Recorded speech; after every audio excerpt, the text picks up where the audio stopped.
la missa d'infants, un dels actes principals en este segon diumenge de maig, festivitat de la patrona de València. Tenim, Carme, moltíssimes coses que celebrar en este matí. Així és, Pau. Molt bon dia a tots i els saludem des d'este lloc privilegiat, des d'esta tribuna que Televisió Valenciana ha ubicat per a tots vostès en la Catedral de València, en esta tribuna dels canonges, i des d'ací els anem a retransmetre no només la missa d'infants, sinó després el posterior trasllat, i sobretot els anem a dur a les seues cases tota la màgia d'este dia tan especial per als valencians i tots els testimonis. Pau. Fa un oratge esplèndid, vora 25 graus de temperatura a aquestes hores del matí. La plaça, com podeu veure, està totalment plena de fidels, de devots, que estan esperant precisament que comenci aquesta missa d'infants. Des d'ací volem saludar a aquestes poblacions que deies tu, Carme, que avui també estan celebrant el dia de la seva patrona, com per exemple Torrent, Paiporta, Muro d'Alcoi. Molts pobles de la comunitat valenciana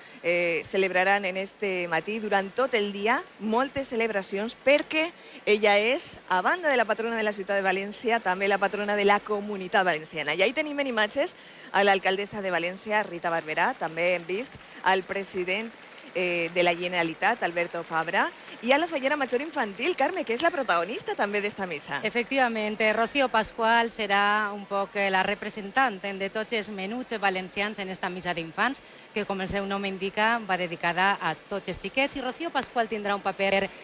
fonamental en esta missa de campanya, perquè ella pujarà a l'altar per a llegir una pregària en nom de tots els xiquets, una oració que cada any demostra la devoció dels més menuts també cap a la patrona. I ahí tenim, Pau, també en imatges, ara estem veient a Rocío Pascual, com van arribant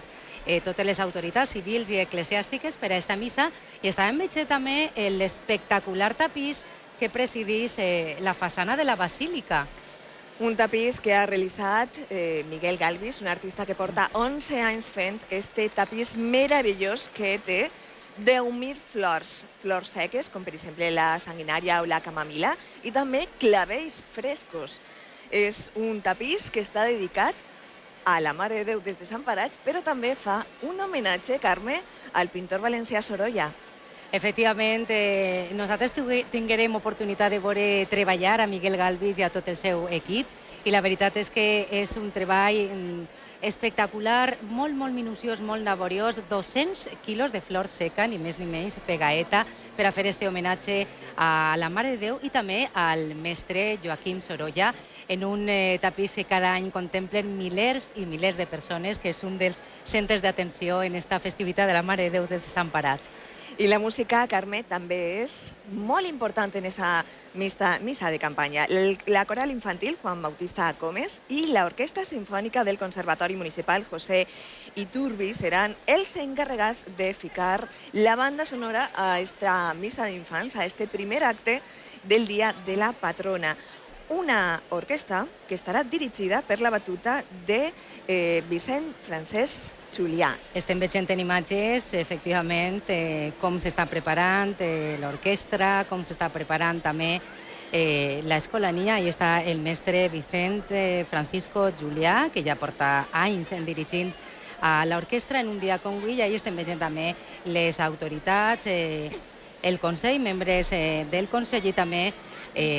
del consistori de l'Ajuntament de València. Hem vist també el president de la Generalitat i el president de les Corts, que estaran presidint esta missa. Per tant, està ja tot preparadíssim i, com no, estem veient centenars i centenars de fidels que des de primera hora omplint la plaça, o millor dit, Pau, no l'han deixat d'omplir perquè la festa de la Mare de Déu és una festa que unís nit, matinada i matí. No para, és una festa de 24 hores seguides. 24 hores seguides, perquè ja hem dit que des de moltes poblacions del voltant de la ciutat de València s'han desplaçat durant esta nit a peu, poquet a poquet, amb les sabatilles, amb l'entrepà a la motxilla, per tal de poder arribar fins a esta plaça de la Mare de Déu, disfrutar dels actes que han tingut lloc durant tota esta nit i, com no, poder estar en este matí així a la plaça de la Mare de Déu, que és l'epicentre de la festa en tota la comunitat valenciana. Televisió Valenciana, com no, acompanya també a un grup de pelegrins. Després es mostrarem aquestes imatges perquè la Ràdio Televisió Valenciana ha fet un desplegament com cada any per acostar-los a tots vostès tots els moments màgics